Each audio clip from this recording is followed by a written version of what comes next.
ဒါဆိုစလိုက်တော့မယ်နော် အေးမောင်လေး ဟုတ်ကဲ့ပါ ဟာတော့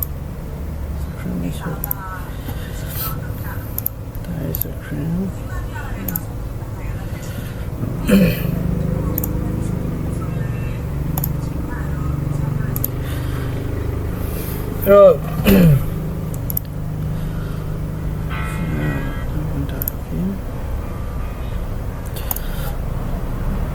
အဲ့တော့အရင်တစ်ခေါက်ကကျွန်တော်တို့ heading ဘိုင်းတိတော့တီးခဲ့တယ်အဲ့တော့အရင်တစ်ခေါက်မှာကျွန်တော်အဓိကပြောခဲ့တဲ့ဥစ္စာကဘာလဲရှိပဲရှိလဲဆိုရင်ကျွန်တော် element နဲ့ attribute တွေအကြောင်းပဲပြောပြထားတယ်အဲ့မှာတချို့ attribute ထဲမှာကျွန်တော်ဒီ property တချို့ကိုတုံးပြီးတော့မှလုပ်လို့ရတဲ့ဥစ္စာတချို့ပြန်ပြီးတော့မှပြောပြထားတာပေါ့နော်အဲ့ဒါလောက်ပဲရှိသေးတယ်အဲ့တော့ဒီနေ့ကတော့လုံးဝဒီ image တွေပုံစံနဲ့ image map တွေကိုနောက်ပိုင်းမှာလုပ်လို့ရတဲ့ function တွေအကုန်လုံးကိုထပ်ပြီးတော့မှပြောပြပေးမယ်ပေါ့နော်အဲ့တော့အဓိကဒီ HTML တစ်ခုကိုစောက်ပြီးဆိုရင်ကျွန်တော်ရှေ့မှာပြောခဲ့တဲ့ tab တွေရှိမယ် tab ဒီအပြင်မှာကျွန်တော်ဒီ attribute တွေနဲ့အဓိကအပြင်ဟို HTML ကိုဒီဆောက်လို့ရှိရအဲ့တော့ဒီ attribute မှာနောက်ထပ်ခွဲအနေနဲ့ထပ်တိုးရမျိုးရှိရပေါ့နော်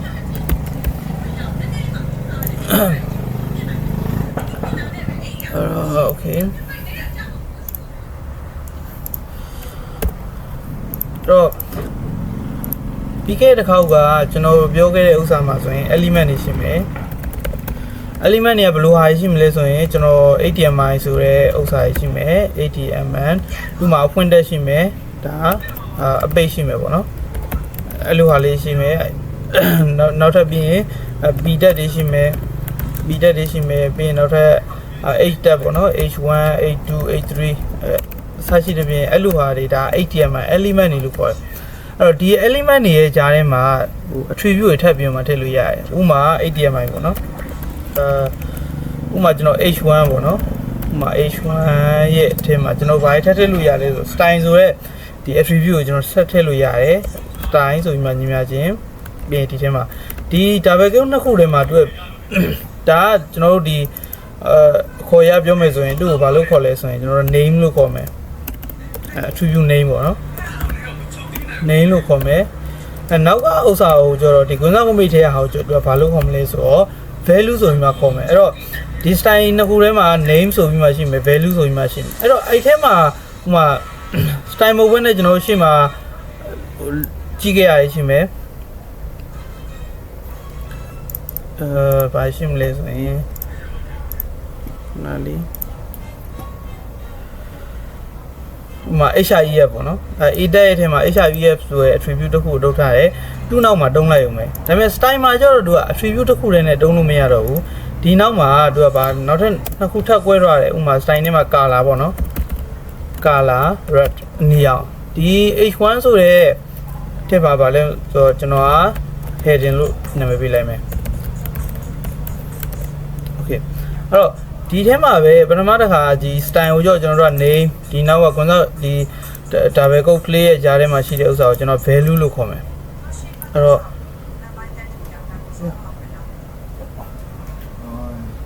okay အဲ့တော့ဒီ double quote play ရဲ့ကြားထဲမှာရှိတဲ့ဥစ္စာကိုကျွန်တော်ဒီ value လို့ခေါ်မယ်အဲ့တော့ဒီ value မှာကျွန်တော်တို့ထပ်ပြီးတော့꿰မယ်ဘာထပ်꿰မလဲဆိုရင်ဒီ color ကိုကျွန်တော်တို့ property လို့ခေါ်တယ်ဥပမာအဲ့ဒါကိုကျွန်တော်ဘယ်မှာပြမလဲဆိုရင် okay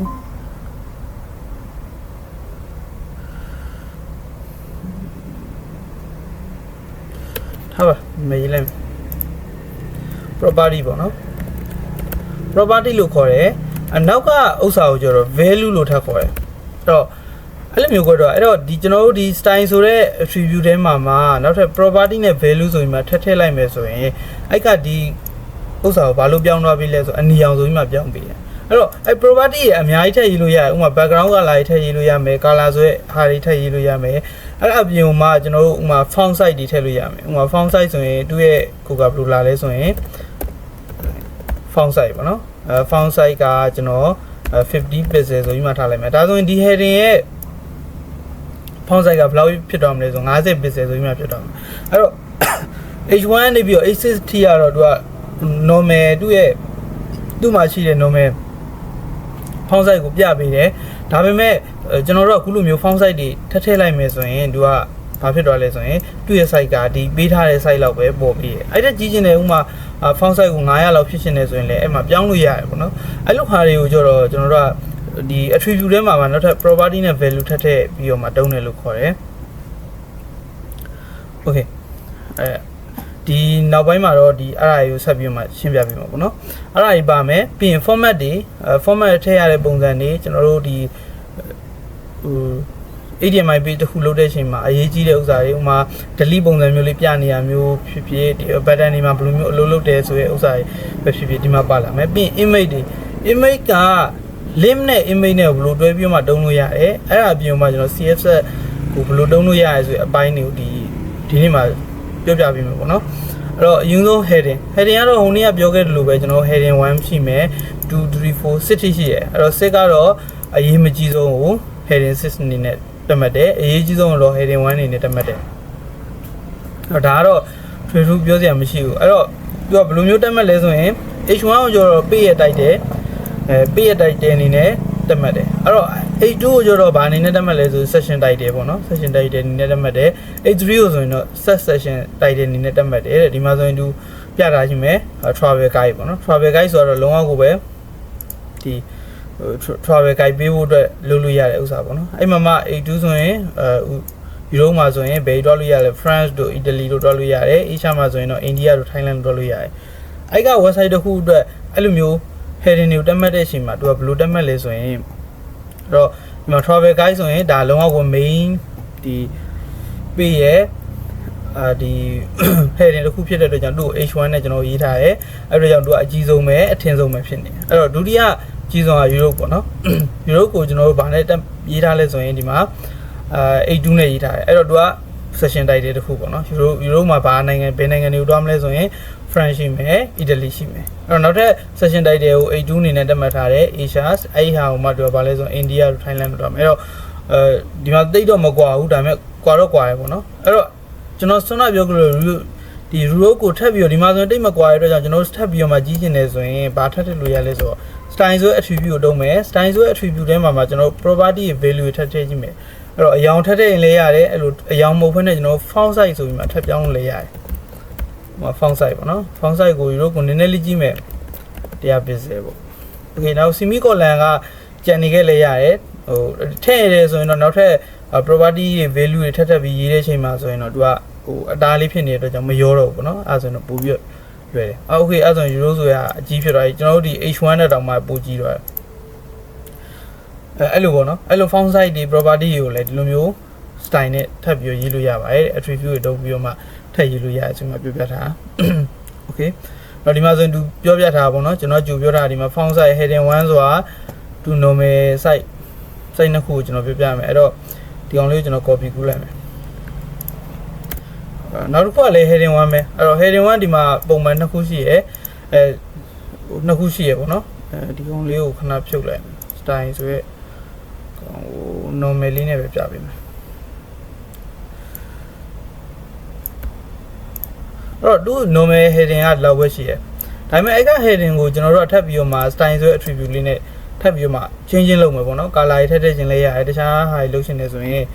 style ဆိုရဲ attribute ကိုတုံးတယ်အဲ့ထဲမှာကျွန်တော်တို့ property ထည့်ရေးလို့ရတယ်အဲ့တော့ဘာရှိမလဲဆိုရင် color green green color အစိမ်းအောင်ထားမယ်နောက်တစ်ခုကဘာထည့်ထည့်လို့ရမလဲဆိုရင်ကျွန်တော် font size ပေါ့နော် font size ကိုကျတော့ကျွန်တော်60 pixel ဆိုပြီးမှထားလိုက်မယ်အဲ့တော့ဒုတိယ heading 1လေးကိုကျတော့ကျွန်တော် font size 60 pixel ဆိုပြီးမှထားထားတယ်ပြီးရင် color ကိုကျတော့အစိမ်းအောင်လေးပြောင်းထားတယ်အဲ့တော့ပထမတစ်ခုကိုတော့ normal တိုင်းပဲထားမယ်ပေါ့နော်ဒါဆိုရင်သူ့ရဲ့ heading လေးကပြောင်းတော့တွေ့ရအဲ့တော့အဲ့လိုပဲဒီ H1 ကိုပဲ style ဆို attribute တုံးပြီးရေးလို့ရမှာမဟုတ် P တွေလည်းထည့်ရေးလို့ရတယ် body တွေလည်းထည့်ရေးတယ်ဥပမာ body ကိုကျွန်တော် style ဆို attribute လေးကိုတုံးပြီးတော့မှရေးကြည့်မယ် style style မှာကျွန်တော်ဗာထည့်မယ်လေဆိုရင်နောက်ထပ် property background color ပြောင်းကြည့်မယ်ပေါ့နော် background dash UL background color အဲ့တော့ဒီ attribute code ကလေးရတော့ဟိုမှတ်ထားမှာပေါ့နော်ဥမာ အဲ့ attribute code ကိုကြည့်ချင်တယ်ဆိုရင်ကျွန်တော်တို့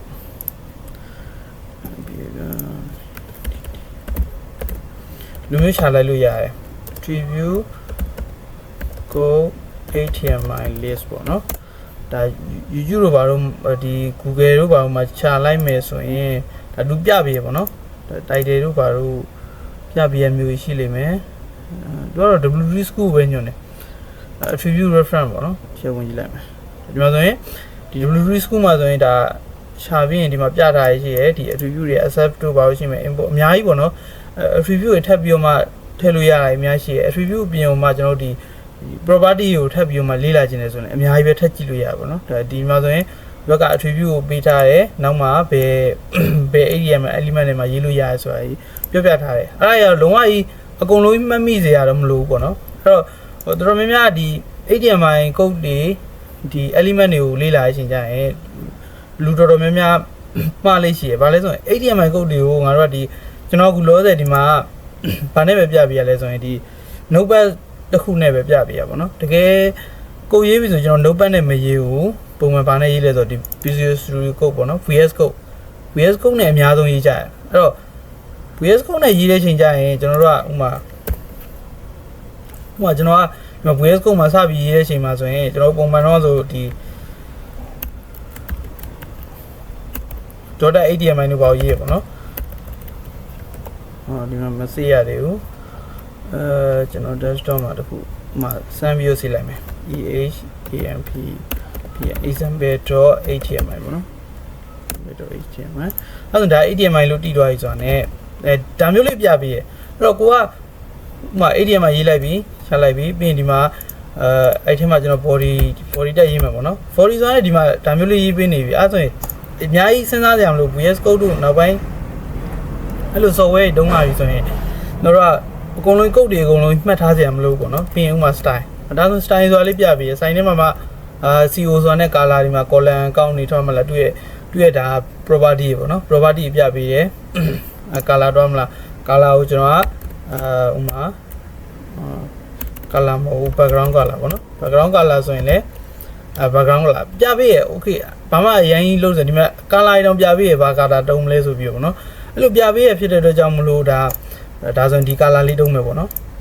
အဲ့လိုပြပေးရဖြစ်တဲ့အတွက်ကျွန်တော်တို့ကခက်ခဲလိုက်ရှာနေကြမလို့အဲ့တော့ကျွန်တော်ကူလောနဲ့မှတ်မိလွယ်အောင်လို့လားကျွန်တော်တို့ဗာနဲ့ရေးပြ notepad plus နဲ့ရေးပြတကယ် live ပြုံးတဲ့ချိန်ကျရင်ကျွန်တော်ကဒီ VS Code ကိုတုံးပြီးမှ VS Code နဲ့ရေးရဖြစ်တဲ့အတွက်ကြောင့်အရင်အားစိုက်စရာမလိုဘူးပေါ့နော်အဲ့တော့အဲ့ဒါတော့တိတ်ဆိတ်ပူစရာမလိုဘူး okay အဲ့တော့အဲ့ attribute တွေအဓိကဒီ attribute တွေကဘယ်လိုအလုပ်လုပ်လဲဆိုတော့နားလည်ရပြီအဲ့ attribute တွေရဲ့ဥစ္စာရဲ့အကုန်နောက်ပိုင်းကျမှဖြည်းဖြည်းချင်းလေ့လာတော့အဲ့ဆိုရင်ပို့ပြီးမှနားလည်လာလိမ့်မယ်ပေါ့နော် okay အဲ့တော့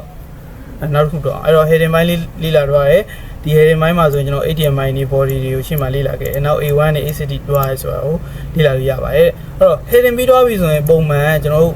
page တွေရေးပြီးဆိုရင်ဘာရှိလဲဆိုရင် paragraph HTML paragraph တွေရှိတယ်အဲ့တော့ paragraph ဒီမှာသူ့မှာလုံးဝ margin တွေက auto ထည့်ထားပေးရသူ့ရဲ့ property နဲ့ပြောကြည့်အောင်ဥပမာကျွန်တော်ဒီမှာဒီအပေါ်ဆုံးစာကြောင်းပေါ့နော် this is paragraph ဆိုတဲ့စာကြောင်းတစ်ခုကိုကျွန်တော် space တွေထည့်ကြည့်မယ် run ကြည့်မယ်သူမတိဘူးမ space ထည့်ထားတယ်ဒီမှာ space ထည့်လိုက်မယ်မတိဘူး auto ပေါ့နော် space ဒီလောက်အကျယ်ကြီးရှားနေလဲပဲသူ auto တိတာဒီဘာပဲတိလဲဆိုရင်ဒီနည်းနည်းလေးပေါ့နော် space တစ်ခုစာလောက်ကလေးကိုပဲသူကရှားပေးတယ်ဒီစလုံးနဲ့ဟို system စစ်ကြည့်လိုက်တယ်ပေါ့နော်ဒီ web browser ရဲ့ဒီကြည့်တဲ့ကောင်းနေစစ်ကြည့်လိုက်တဲ့အချိန်မှာဘာတွေ့လဲဆိုရင်ဒီ S နောက်ဆုံး S နဲ့ A ကဒီကြားမှာကွာနေတယ်ကွာနေတဲ့အတွက်ကြောင့်သူကကွာပေးလိုက်တယ်ခွာပေးလိုက်ခွာပေးလိုက်တယ်ပေါ့နော်အဲ့လိုခွာပေးလိုက်တယ်ဆိုရင်သူက X space လေးကိုဒီနောက်တစ်ခါဒီမှာ anna ခောက်လိုက်အဲ့မဒီအဲ့နဲ့ပတ်သက်ပြီးကျွန်တော်ရှေ့မှာ line break တွေပါဘယ်လိုလုပ်လဲဆိုတော့ပြောပြထားတယ်အဲ့လို anna ခောက်လိုက်တယ်ဆိုရင်လည်းသူကဘာမလုပ်ဘူးလဲဆိုမသိဘူးလုံးဝမသိဘူးပေါ့နော်အဲ့တော့ဟိုအားလေးနဲ့ပတ်သက်ပြီးထပ်ဆွေးနွေးကြည့်အောင်အဲ့တော့အဲ့လိုဟုတ်ပါပြီကျွန်တော်တို့ဒီ paragraph မှာဆိုအဲ့လိုမျိုး space တွေလည်းမသိဘူးပြီးရင်အနာခောက်တာတွေလည်းမသိဘူးအဲ့တော့အနာခောက်ချင်တယ်ကျွန်တော်ဘာတုံးရလဲဆိုရင်ဒီ BR ဆိုရဲဒီ HTML tab တစ်ခုကိုကျွန်တော်တုံးရတယ် element တစ်ခုကိုထပ်တုံးရတယ်အဲ့တော့နောက်တစ်ခါကျတော့အဲ့လိုမျိုးတဲ့ကျွန်တော်တို့ဒီအောက်ကိုဆင်းသွားခြင်းတဲ့အရာဆိုရင်ဘယ်လိုရေးလဲပေါ့နော်ကြည့်အောင် တူကတော့ဒီမှာထပ်ပြီးတော့မှပြောထားတာထပ်ပြီးတော့မှပြောတာဒီလိုမျိုးအောက်ကိုချပေးထားတယ်ကျွန်တော်ကုတ်တရားတိုင်းမဲ့အတူတူပဲဒီလိုတန်းတန်းလေးပဲရေးထားတဲ့ဥစ္စာနဲ့ဒီပေါ်မှာအနာတွေခောက်ပြီးရေးထားရတယ်အတူတူပဲဆိုပြီးမှပြောပြထားတာအောက်ကြည့်ကြအောင်ဟောဒီမှာတော့ဒီ HR အဲ့တော့ရှေ့မှာ line break ကိုကျွန်တော်လေ့လာခဲ့တယ် BR ဆိုရဲဒီ HTML element တစ်ခုကိုလေ့လာခဲ့ပေါ့နော်ဒီမှာဆိုရင်တော့ HR ဆိုရဲ element လေးတစ်ခုကိုလေ့လာကြည့်မယ်အဲ့တော့ဒီမှာဆိုရင်ဒီ body ဆိုရဲထဲမှာဗာရေးထားလဲဆိုရင် H1 heading 1ပေါ့နော် heading 1နေနဲ့ဒီမှာရေးထားတယ်ဒီမှာဆိုရင် heading 2 heading 2အဲ့တော့ဒီကောင်က main title ပေါ့နော်ဒီအောက်မှာဆိုရင် title လေး section လေးခွဲထားတယ်အဲ့မှာက title 1မှာဆိုရင်သူကဗာလဲဆိုရင်ဒီမှာ paragraph တစ်ခုရေးထားတယ် title တစ်ခုပြီးတော့အချိန်မှာသူက paragraph တစ်ခုရေးတယ်ပြီးတော့အချိန်မှာသူကဗာလဲဆိုရင် heading 2သွားထားတယ် heading 2သွားထားတယ်ပြီးရင်ဒီမှာ other tab ဆိုပြီးမှတစ်ခုထည့်ထားတယ်ပြီးရင် heading 2ဒီမှာနောက်ထပ် paragraph တစ်ခုထည့်ထားတယ်ပေါ့နော်အဲ့တော့တို့တစ်ခုနဲ့တစ်ခုကြားမှာအပေါ်ကနှစ်ခုရဲ့ကြားမှာဗာလေးထည့်ထားလဲဆိုရင်ဒီလိုမျိုး HR ဆိုရဲ element tag လေးကိုထည့်ထားတယ်အဲ့လိုမျိုးလေးထည့်လိုက်တယ်ဆိုရင်တို့ကဘာဖြစ်လဲဆိုရင်ဒီမှာ line break ကြီးတစ်ခုတာပြီးတော့ရဲတဲ့ဥပမာကျွန်တော်ဒီကောင်မှာဆိုရင်sorry second be first be ကျွန်တော်အတစ်ပဲလုပ်လိုက် Control S desktop မှာပေါ့နော် desktop မှာ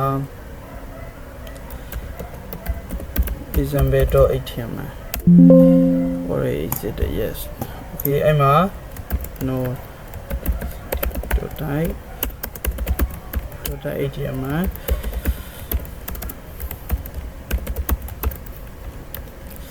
body ပဲ tab ပဲတစ်ခါရေးလိုက်မယ်နော်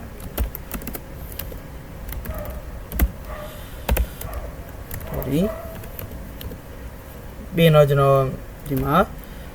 h1 လေးနဲ့ပဲရေးထားလိုက်မယ် h1 this heading ပေါ့နော်မ heading တစ်ခုပြီးတော့အဲ့မှာ mask baseline နဲ့ h1 ပိတ်မယ်ပြီးရင်ကျွန်တော်တို့ paragraph တစ်ခုရေးမယ် paragraph this a paragraph မှာ baseline ပြီးပေါ့နော်ရေးလိုက်မယ်အဲ့အောက်မှာကျွန်တော်ကဒီမှာHR ဆိုရဲကုတ်ကလေးတစ်ခုထည့်လိုက်မယ်အဲ့လိုမျိုးလေးထည့်လိုက်တယ်ဆိုရင်ねသူကဘာကိုပြောချင်တာလဲဆိုရင် line တားပေးပါ HR ဆို horizontal line ပေါ့နော်ဒီ horizontal လူမျိုးအလျားလိုက်တိုင်းပေးတဲ့ line ပေါ့နော်အဲ့ဒါကိုကျွန်တော် HR ဆိုပြီးမှထည့်ပေးထားတယ်အဲ့တော့အဲ့လို HR ဆိုတဲ့ tag လေးလုပ်လိုက်တာနဲ့သူကဒီမှာဗာ line လေးတားပေးတော့တယ်အဲ့ဒါဆိုရင်ဒီဘောက HR လေးဖျက်ကြည့်မယ် right ဒီဘောမှာ line မရှိတော့ဘူးเนาะအဲ့တော့အဲ့လိုငင်းချောင်းလေး line လေးတားခြင်းနေဆိုရင်သူက HR ဆိုတဲ့ဥစ္စာကိုတုံးလို့ရတယ်တဲ့အဲ့မှာ HR မှာလည်း style တွေပါထည့်ခြင်းနေဥမာ color တွေပါပြောင်းခြင်းနေဆိုရင်ဒီမှာထားလို့ရတယ်ဆိုတော့ attribute ကတော့တုံးလို့ရတယ်ပေါ့နော် style ဆိုတဲ့ attribute ကိုတုံးမယ်အဲ့ဒီမှာ property တစ်ခုရေးကြည့်မယ် color red ပေါ့နော်သူက line color နဲ့တက်တော့ရမယ် okay HR ကတော့တက်စဉ်းစားကြည့်လိုက်မှာသူက line color တက်ခွဲရမယ်တဲ့ okay အဲ့တော့ HR ဆိုပြီးမှထပ်ခွဲလိုက်တယ်နောက်ထပ်ကျွန်တော်တို့က heading 1နဲ့နောက်ထပ် page တစ်ခုထပ်ဆောက်လာလိမ့်မယ်ဒီကောင်က this heading 2ပေါ့နော်ဒီကောင်က h1 နဲ့ထည့်ထားမယ်ပြီးရင်ကျွန်တော် paragraph this is paragraph 2ပေါ့နော် okay အဲ့လိုမျိုးလေးရေးထားပြီးတော့ကျွန်တော်ကုတ်မှာတော့ဖွင့်ကြည့်လိုက်မယ်ဒီမှာ example ဆိုတဲ့ကောင်ရှိရယ်ဒီကောင်ကိုကျွန်တော်ဖွင့်လိုက်မယ် h နဲ့ပေါ့နော်ဖွင့်လိုက်တဲ့အချိန်မှာသူကဒီနားမှာ line လေးပြီးတော့တွေ့ရအဲ့တော့အဲ့လိုမျိုး line break တွေခံချင်နေဆိုရင်လည်းသူကဘာလို့ HR ဆိုတဲ့တက်ကိုတုံးလို့ရတယ်ဆိုတော့ပြောပြထားတာအဲ့ဒါဆိုရင်နောက်တစ်ဆင့်တော့နောက်တော့ BR တော့ရှိမှတင်ပြီးသားဆိုမပြောပြတော့ဘူး line break တွေအောက်ကိုဆင်းချင်နေဆိုရင် BR ဆိုတဲ့တက်ကိုတုံးလို့ရတယ်အဲ့တော့ကျွန်တော်ဒီမှာသူကထပ်ပြထားရဲ့ကြပြားတစ်ခုရေးကြည့်အောင်တဲ့အဲ့တော့ပါရေးကြအောင် P တက်နဲ့ကြပြားတစ်ခုရေးကြည့်မယ်အဲ့တော့ဒီမှာတော့ P အနေနဲ့ဒီမှာကြပြားရဲ့ပုံစံလေးမျိုးလေးရေးထားတာပဲဒါပေမဲ့ဒီဘက်မှာသူကအတန်းလိုက်ကြီးပဲပြရဲကြပြားနဲ့မတူဘူးပေါ့နော်မလှဘူးပေါ့နော်အဲ့တော့အဲ့လိုလှအောင်နဲ့သူက tab တစ်ခုကိုတုံးလို့ရတယ်ဘာလဲဆိုရင် PRE pre ဆိုတဲ့ tab တစ်ခု HTML element တစ်ခုရေးလို့ရတယ်အဲ့တော့ P တက်နဲ့မတူဘူးပေါ့နော်ဒီမှာဆို paragraph တက်နဲ့မတူဘူးဒီမှာ pre စားလို့ခေါ်တယ်အဲ့တော့ဒီ pre tab ဆိုတဲ့ element ကိုကျွန်တော်တုံးမယ်ဆိုရင်လည်းသူကဘယ်လိုပြောကျွန်တော်ရေးတဲ့အတိုင်းပေါ်တယ်ဥပမာဒီမှာဆိုရင်အပေါ်ဟာ P tab နဲ့ရေးထားတာပေါ့နော် P tab နဲ့ရေးထားတဲ့ဥစ္စာကိုပြထားတယ်အောက်မှာဆိုရင်ဒီ P tab မှာဆိုရင်ကျွန်တော်ဗာ NI ခောက်ကြည့်မယ်space တွေခံကြည့်မယ် NI ခောက်ကြည့်မယ်ပြီးရင် run ကြည့်မယ်ပေါ့နော် မဘာမှမပေါ်ဘူးဒီတိုင်းပဲဒါပေမဲ့ဒီဘက်ကဟာတွေကိုကျွန်တော်ဒီလိုမျိုးအနားရခောက်ကြည့်မယ်ပြီးရင် speed ချကြည့်မယ်အနားရခောက်ကြည့်မယ်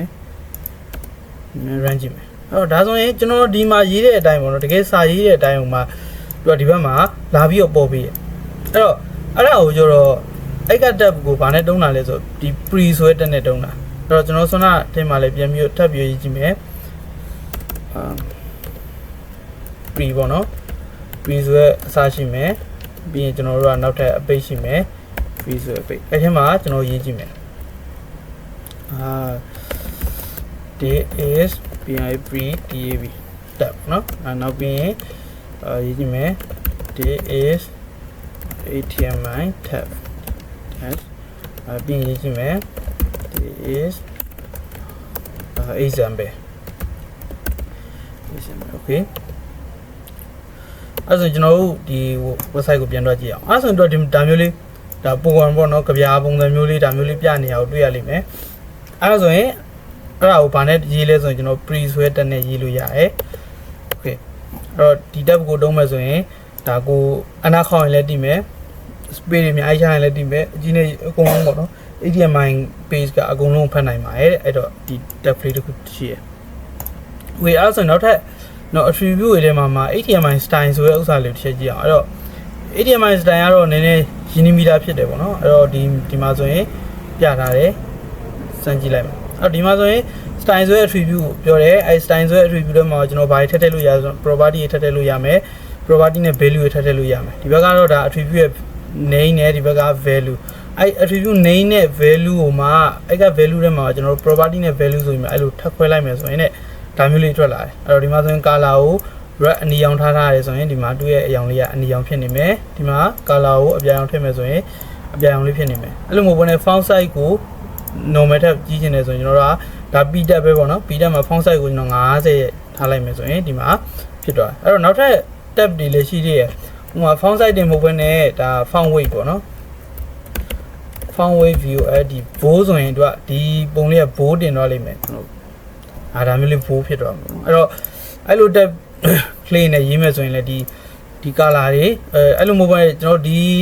p tab ရဲ့ဒီ imv ဆိုတဲ့ဥစ္စာလေးကိုပဲကျွန်တော် background color ထည့်ကြည့်မယ်ထည့်လို့ရပါဘောနော်CSK COLO background color ဥပမာပါထားမလဲဆိုရင် gray ပေါ့နော်ကိုရောင်းလေးပြကြည့်မယ် okay သူ့ရဲ့ background color လေးက gray ဆိုပြီးမှဖြစ်သွားတယ် okay အဲ့တော့အဲ့ဒါလေးကိုတော့ရှင်းပြတာအဲ့တော့ရှင်းပြထားပြီးသားပေါ့နော်ဒီမှာသူထပ်ပြီးရှင်းပြထားတယ် tab name တခုရှိမယ်ဒါဟိုဥမာ body tab ဖြစ်ရင်လည်းဖြစ်မယ်ဒါမှမဟုတ်ရင် h1 tab ဖြစ်ရင်ဖြစ်မယ် b tab ဖြစ်ရင်လည်းဖြစ်မယ်ကြိုက်တဲ့ဥမာ image tab ဖြစ်ရင်လည်းဖြစ်မယ်အဲ့ဒီမှာကျွန်တော်တို့ style ဆိုရဲလာရစားလို့style ဆိုရဲဒါ attribute တခုထည့်ထားတယ် style ထဲမှာကျွန်တော်ဘာတွေလဲဆိုတော့ပြောပြထားဒီမှာ property ရှိမယ် value ရှိမယ်ဆိုပြီးမှထပ်ရှင်းပြထားတာပေါ့နော်အဲ့တော့ property က CSS ရဲ့ value တခုဖြစ်တယ်ဆိုပြီးမှထပ်ရှင်းပြထားတယ် okay အဲ့တော့ဒီမှာ body ကိုလည်းသူထပ်ရှင်းပြထားတယ်ဒါရကျွန်တော်ဝင်မပြတော့ဘူးပေါ့နော်ဒါရရှင်းမှလည်းကျွန်တော်ပြောခဲ့ပြီးဆိုတော့ဒီမှာဆိုရင် style ကို background color ပေါင်တာ blue လို့လုပ်ထားမယ်ဆိုရင်ဒီ body ရဒီမှာ background color ကပေါင်တာ blue ရောင်လေးဖြစ်နေလိမ့်မယ်ပေါ့နော် okay ဒါတွေကလည်းဒါတွေပဲရှင်းပြထားတာပဲကျွန်တော်ပြောခဲ့တဲ့ဟာတွေပဲ background color တွေပဲ okay ဒါအကျိုးစီရဲ့ color အိတ်တင်မယ်ဒီမှာလည်း h1 နဲ့ဟွာတွေအရောင်တွေပြောင်းချင်တယ်ဆိုထပ်ပြောင်းနေတဲ့အဲ့တော့ font family ကကျွန်တော်တို့ဒီဘက်မှာဗာနဲ့တူလဲဆိုရင်ကျွန်တော်ဟိုဥမာ word ပေါ့နော်နော်ဒီမှာဆိုရင်ကျွန်တော်ဒီမှာဘာရွေးရလဲဆိုရင်သူ့ရဲ့ဒီ font ကိုရွေးရပါဘောနော်ဥမာတိုင်းလူ roman နဲ့ရေးမှာလားအဲ့လိုမျိုး font တွေရွေးတယ်လို့ပဲလုပ်တဲ့ဥစ္စာပေါ့နော်အဲ့ဒါကိုကျွန်တော်တို့ဘာလို့ခေါ်လဲဆိုရင်ဒီ font family နဲ့တွဲကြတယ်အဲ့တော့ဒီ code တွေမှာဆိုရင်တော့ font family code တွေအများကြီးရှိတယ်ဥမာ font family ဘာဖြစ်မလဲဆိုရင် property ဆိုပြီးမှချကြည့်လိုက်ဒီမှာ WD school နဲ့ပြပြီပေါ့နော်font family မှာဆိုရင်အများကြီးရှိရယ် repower mania famous ဒီမှာ found family ဟိုအများကြီးထည့်လို့ရတယ်ဒီ content ဆုံးလေး value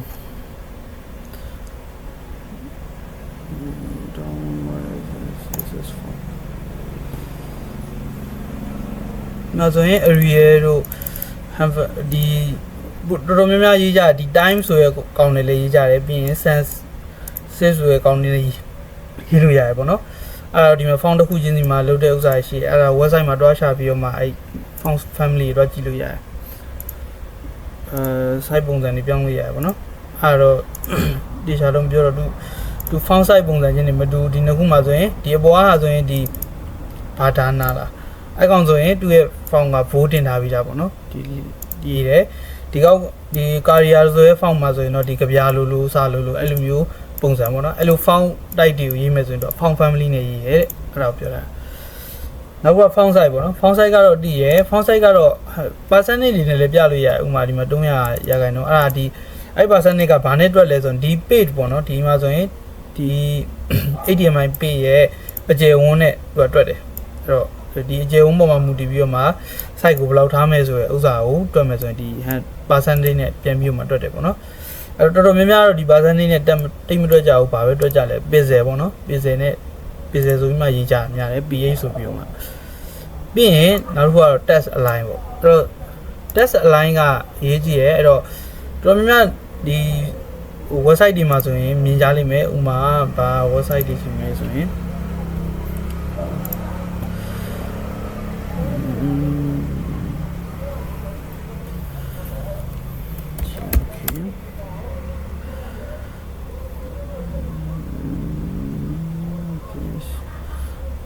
လုံးဝရှာပြအောင်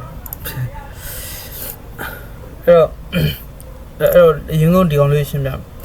အဲ့တော့ဒီမှာဆိုရင် text align ကိုသူကဘာလို့ထားတာ text align ဆိုတာဒါဘာလဲဆိုတော့ property text align ပေါ့နော်သူ့နောက်မှာ center ဆိုပြီးမှပါတယ်အဲ့ဆိုရင် text align center လို့ပြောထားတဲ့အတွက်ကြောင့်မလို့သူ့ရဲ့ဒီ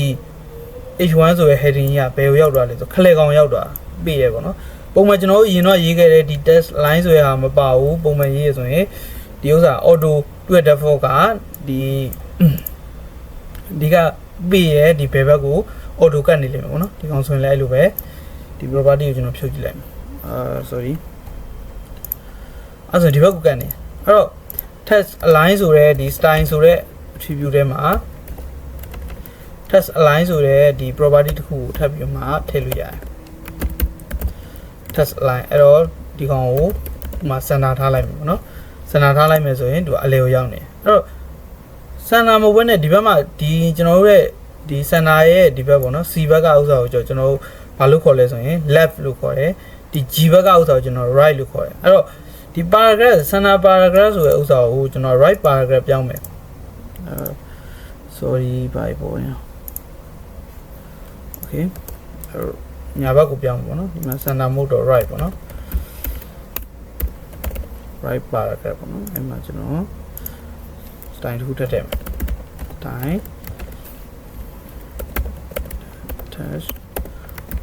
test lineရေးဒီ right ညာဘက်ကိုပုံပေါ့နော် line ဟောရောက်တော့ sorry အဲ့ဆိုရင် test line right ဆိုရင်သူက P ရဲ့ညာဘက်ကိုရောက်တော့အဲ့တော့နောက်ထပ်ကျွန်တော်ဒီ paragraph လေးတစ်ခုထပ်ထွက်မယ်ဒီကောင်ကျတော့ left ဘယ်ဘက်ကိုပုံမယ်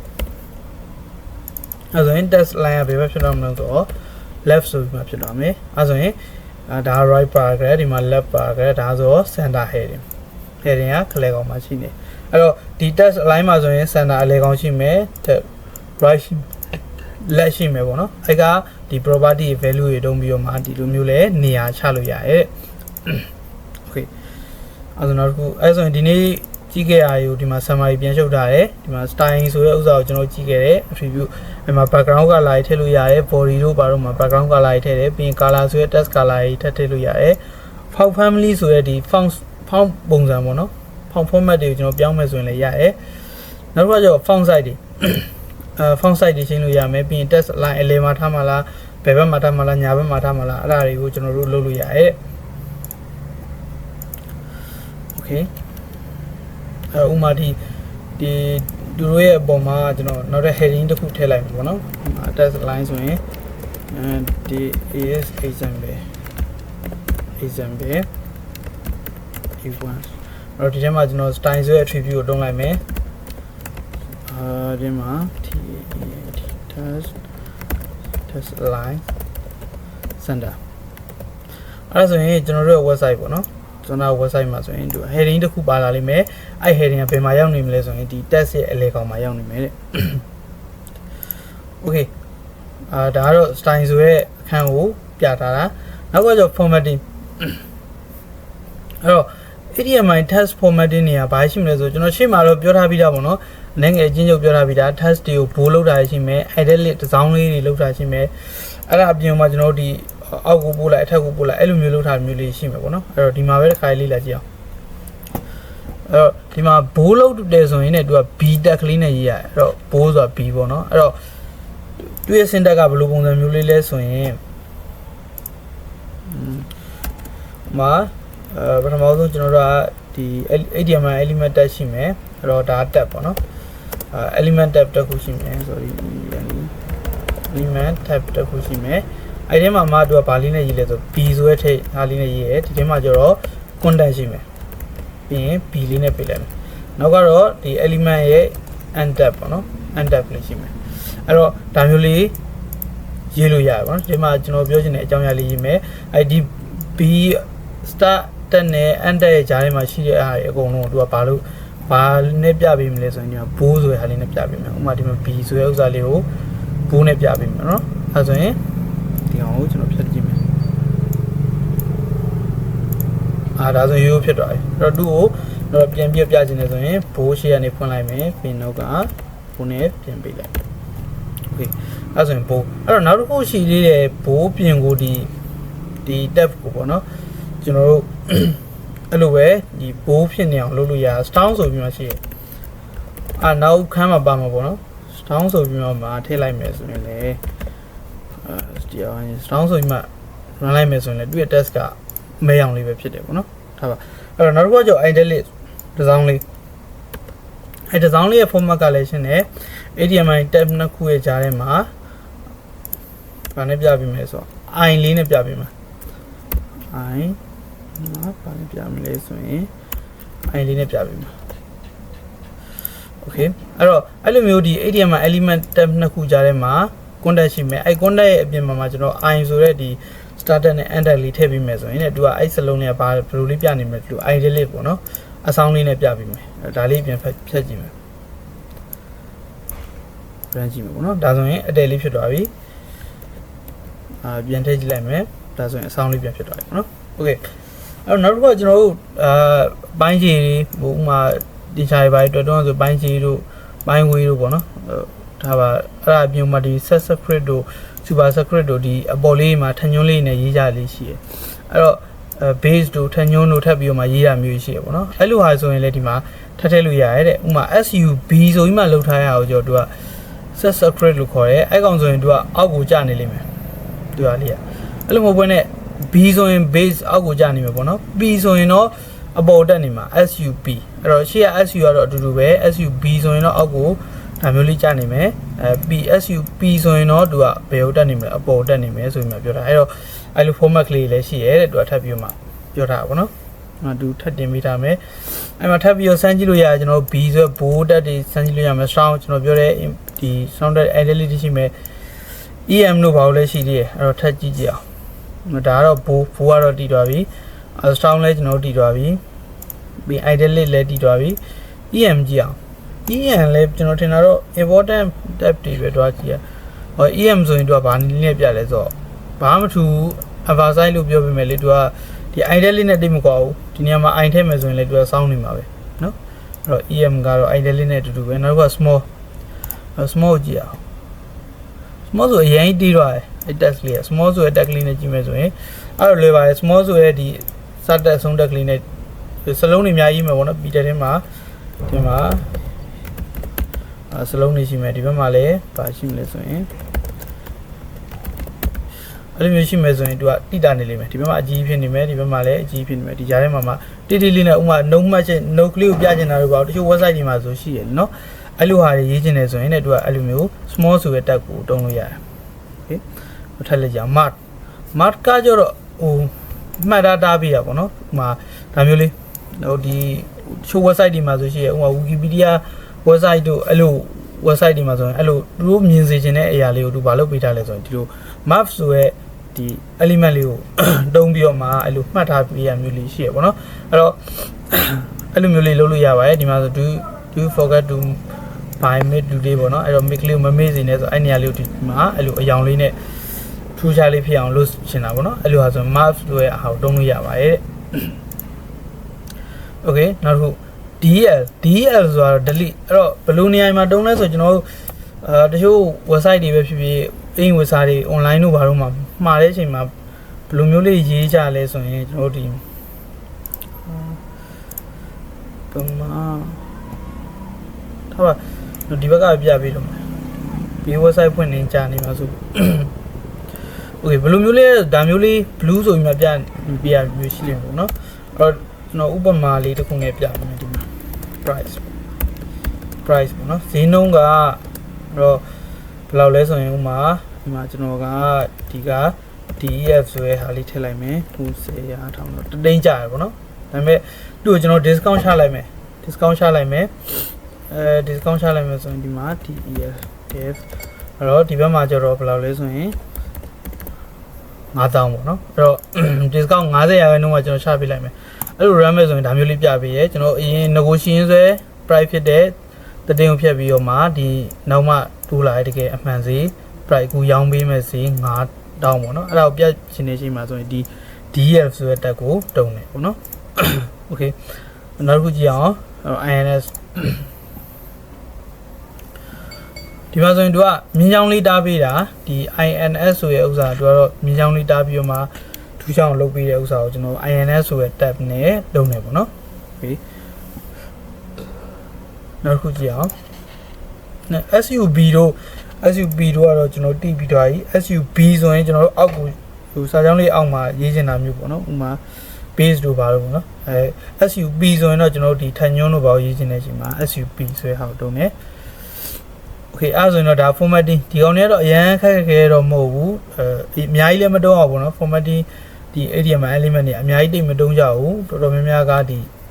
နော်ဒီတက်မှာရှိနေဥစ္စာတွေမှာတုံးတယ်ပေါ့နော်နောက်ကတော့quotation ပေါ့နော် quotation ဆိုတဲ့ဥစ္စာလေးကြည့်အောင်အဲ့တော့ဒီ quotation ကတော်တော်များများဘယ်လိုဟာမျိုးလဲဆိုရင်ကျွန်တော်တို့ကျွန်တော် website ထဲမှာတစုံတရာကိုကျွန်တော်ရေးထားတဲ့ဥစ္စာကအပြင်ကနေကျွန်တော်ကိုးကားထားတာမျိုးဆိုရင်ဒီ quotation ဆိုတဲ့ဒီနည်းပညာကိုတုံးပြီးတော့မှရေးတယ်ပေါ့နော်အဲ့ကြည့်အောင်အဲ့တော့ blog query တို့ပါလို့ရှိတယ်အဲ့တော့ account လေးကိုတစ်ချက်ဖွင့်ကြည့်လိုက်မယ်အဲ့ကောင်ကဒီမှာဒီ blog query ဆိုတဲ့ဥစ္စာလေးကိုထည့်ထားလိုက်ပြီးတော့ပေါ့နော်ဒီမှာCID ကတက်ခွဲထားတယ်အဲ့တော့ဒီမှာဆိုရင်ဒီ blog quiz ဆိုတဲ့ဥစ္စာကဒီမှာ CID base site ကနေပြီးတော့သူယူထားရဲဆိုတဲ့ဥစ္စာကိုပြထားတယ်အဲ့ဒီမှာမှဒီမှာအဲ့ထက်ရေးထားတာလေးကိုကိုးကားထားတာပေါ့နော်အဲ့ဒါဆိုရင်တချို့ website တွေမှာဆိုရင်အဲ့လိုမျိုးလေးရေးထားကိုတွေ့ဘူးလိမ့်မယ်အဲ့မှာဆိုရင်ဒါဆိုရင်တခြား website ကနေပြီးတော့ကျွန်တော်ယူရေးထားတာဒါ copyright တို့ဘာလို့မှလည်းအဆင်ပြေအောင်လို့ပေါ့နော်ပြထားပေးရဘယ် website ကနေယူထားအဲ့တော့ user နေ right click နှိပ်ပြီးတော့မှ insert ထုတ်ကြည့်ရတို့ F7 တို့ဘာလို့နဲ့ထုတ်ကြည့်ရဆိုရင်သူဘယ် website ကနေပြီးတော့မှထုတ်ကြည့်ရဆိုတော့ပြန်စစ်လို့ရတယ်ပေါ့နော်အဲ့လိုမျိုးပြချင်နေဆိုရင်သူကဘာနဲ့တုံးလဲဆိုရင် blog quiz ဆိုတဲ့ဥစ္စာနဲ့တုံးတယ်တဲ့အဲ့တော့တခြား website ကနေပြီးတော့ကျွန်တော်ကိုးကားထားတဲ့အကြောင်းအရာတွေပါဆိုရင်ဒီကောင်တုံးတယ်ပေါ့နော်နောက်တစ်ခုဒါတော့ blog quiz ကိုပြောပြတာနောက်တစ်ခုမှဆိုရင်တော့ကျူတက်ပေါ့နော်ဒီမှာကျူဆိုပြီးမှရေးထားတယ်အားလေးကြည့်အောင်ကျူဆိုတဲ့ဥစ္စာလေးနဲ့ရေးမယ်ဆိုရင်ကျွန်တော်ဒီမှာကျူရဲ့နောက်မှာ wait a future one people like အဲ့လိုဟာလေးရေးထားတယ်အဲ့တော့တချို့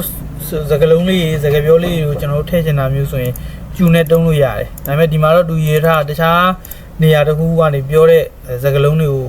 တုံးထည့်ချင်တယ်ဆိုရင်သူကကျူဆိုတဲ့ဒီ element tag လေးကိုတုံးလို့ရတယ်လို့ပြောထားတယ်အဲ့မှာအဲ့ဒါလေးထည့်လိုက်ပြီးဆိုရင်သူက auto bar လေးထည့်ပြီးလဲဒီမှာဒါပဲအဖွင့်ပိတ်လေးထည့်ပြီးရပေါ့နော်ဒီလိုမျိုးဖွင့်ပိတ်လေးဒီဘက်မှာသူကထပ်ထည့်ပေးတယ်အဲ့ဒါကိုထပ်ထည့်ပေးခြင်းနဲ့ဆိုရင်တော့ကျူဆိုတဲ့ element tag ကိုတုံးလို့ရတယ်ဒီနောက်တစ်ခုနောက်ကတော့ a bar ပေါ့နော် တော့အဖာကြောတော့ကျွန်တော်တို့ကဒိုကောက်တင်နဲ့ရေးကြရရှိရဥမာဒိုကောက်တစ်ခုအနေနဲ့ပြထားတယ်ဒါပေမဲ့အဲ့ကအဒိုကောက်ကလေးကိုကျွန်တော်ဒီလိုမျိုးကာစာလေးတင်လိုက်တဲ့အချိန်မှာသူ့ရဲ့အခြေကောက်ကိုပြချင်တာမျိုးဆိုရင်ဘာနဲ့တုံးလဲဆိုရင်ဒီ APPR ဆိုရဲဥစ္စာနဲ့တုံးတယ်အဲ့မှာသူက APPR ဆိုရဲ tab တစ်ခုလေးနဲ့ကျွန်တော်တုံးလို့မရဘူးပေါ့နော်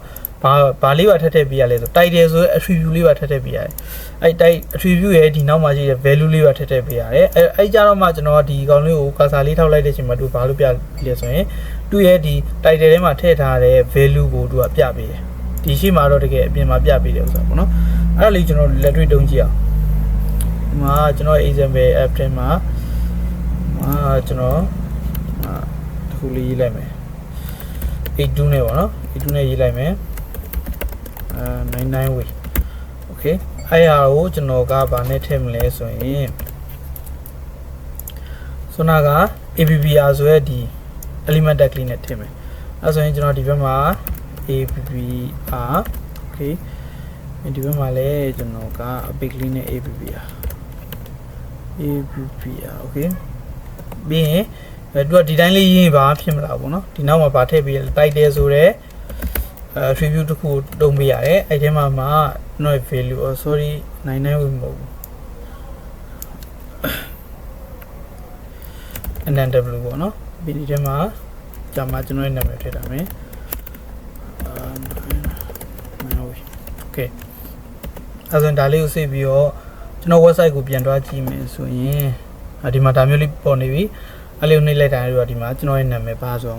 ပြန်ပြပြီပေါ့နော်အဲ့လိုဟာမျိုးထည့်ချင်တယ်ဆိုရင်ကျွန်တော်ဒီ APPR ဆိုတဲ့ဥစ္စာကိုတုံးလို့ရတယ်โอเค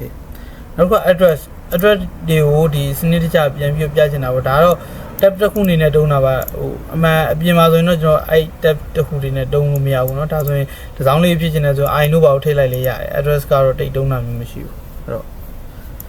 ကြော်လိုက်မယ်เนาะโอเคမ CID ကိုလည်းပြန်တော့ကြည့်ရအောင် CID နဲ့ရေးထားမယ်ဆိုရင်သူကဟိုဟာ idelic လေးတစ်စောင်းလေးပဲလုပ်ပြီးတော့ဗောနော်အဲ့လိုတစ်စောင်းလေးဆိုရင်တော့ကျွန်တော်အရှိန်မှာတင်ခဲ့ပြီး idelic ဖြစ်တဲ့ idec လေးနဲ့ရေးလိုက်လေရပြီအဲ့ဆိုလေတစ်စောင်းလေးဖြစ်မှာဗောနော်ဗီဒီယိုတို့ဘာလို့လဲကြည့်လို့ရတယ်ထားပါဒီကောင်ကျော်ပြောင်းမြန်သွားတာသူကဒီ attribute dir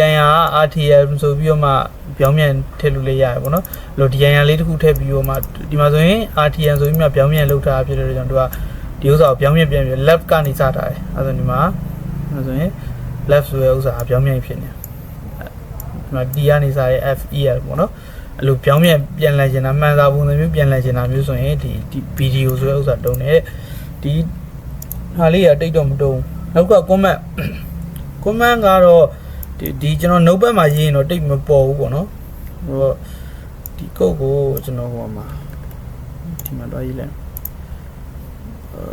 isnv.html control O dashboard မှာ isnv.html အောင်ဖတ်လိုက်ဒါရေးထားပါတော့ဒါကျွန်တော်ဒီ VS Code နဲ့ပြန်ပြီးပြမယ်အဲ့တော့ကျွန်တော် this heading ဆိုတဲ့ဥစ္စာဒီနှစ်ခုလုံးကိုကျွန်တော် comment ပေးချင်တာအဲ့ဒါကျွန်တော် comment ပေးလိုက်မယ်ဘယ်လိုမျိုး comment box ပေးမယ်ဆိုရင်ဘယ်လိုပေးလဲဆိုရင်ဒီအဖွင့်ပိတ်ကို click ပါမယ်အဲ့နောက်မှာ minus click နှလုံးပါမယ်ပေါ့နော်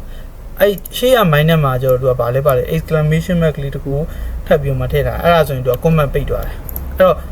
ကျွန်တော်ဒီမှာဆိုရင်ဒါမျိုးလေးပေါ့နော် comment ပိတ်ထားရဆိုရင်ဒါမျိုးအယောင်လေးပြနေပေါ့နော်အဲ့လေးပြနေဆိုရင်ကျွန်တော်ဒီဘက်မှာတွားကြည့်မယ်ပြီးမှတွားကြည့်လိုက်ရင်အဲ့ကဥစ္စာမပါတော့အဲ့တော့ comment ပိတ်ထားတဲ့ဥစ္စာဆိုရင်သူကမပြပေးဘူးပေါ့နော် browser မဖတ်ဘူးဒီ share လေးနဲ့ဒီနောက်ကလေးထည့်ပေးထားလိုက်တယ်ဆိုတကယ်လို့တချို့တစ်ခါလေးကုန်ရေးရများတော့ရှင်ကြရင်ကျွန်တော်အဲ့လိုဟာလေးပိတ်လိုက်တာမျိုးရှိရယ်ခဏနားလိုက်တာပေါ့နော်အဲ့ဒါလေးပိတ်ပြီးတော့မှတခြားကုတ်တစ်ခုနဲ့ရေးကြည့်လိုက်တယ်အစဉ်တကယ်လို့တခြားကုတ်တစ်ခုကမှားရဆိုရင်တခြားကုတ်ကိုချက်ချင်းပြန်ဖြတ်လိုက်ပြီးတော့ဒီကုတ်ကိုပြန်ပြီးဖွင့်ပြီးတော့မှပြန်တုံးကြည့်ရမျိုးရှိရယ်ပေါ့နော်အဲ့လိုဟာဆိုရင်ဒီ comment ပိတ်တဲ့ဥစ္စာအလုံးဝင်တယ်ပြီးရင်နောက်တစ်ခုမှတ်ထားချင်တာပေါ့နော်ဥမာကျွန်တော်အကြောင်းအရာတစ်ခုကိုမှ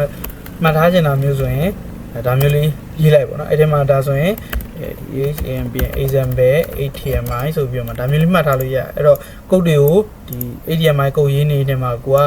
အလွယ်တကူမှတ်မိချင်တာဒီလို control F တို့ပေါင်းနဲ့ပြန်ရှာတဲ့အချိန်မှာဆိုရင်ဒီ example ATMI ဆိုရလေးရှာလိုက်တာနဲ့အဲ့နေရာကိုရောက်တော့မှာပေါ့နော်အဲ့လိုအလွယ်တကူရှာလို့ရအောင်ဆိုဒီ comment လေးရေးပြီးတော့မှဒါတုံးကြအများတယ် okay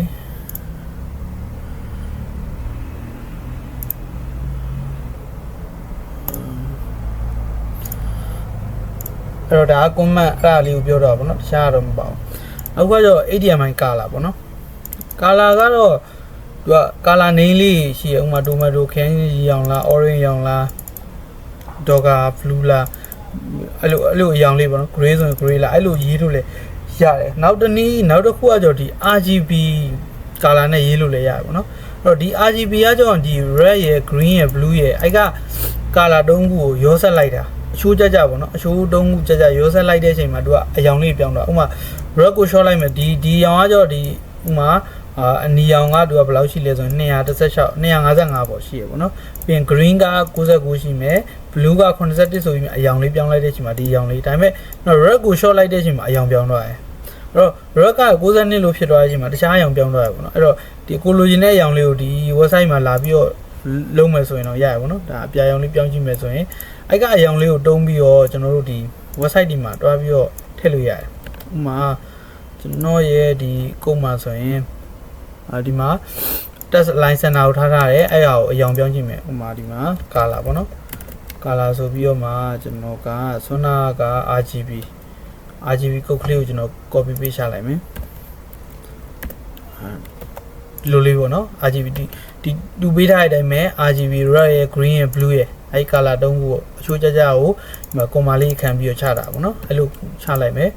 ပြီးရင်ကျွန်တော်ကိုတွားကြည့်ကြည့်မယ်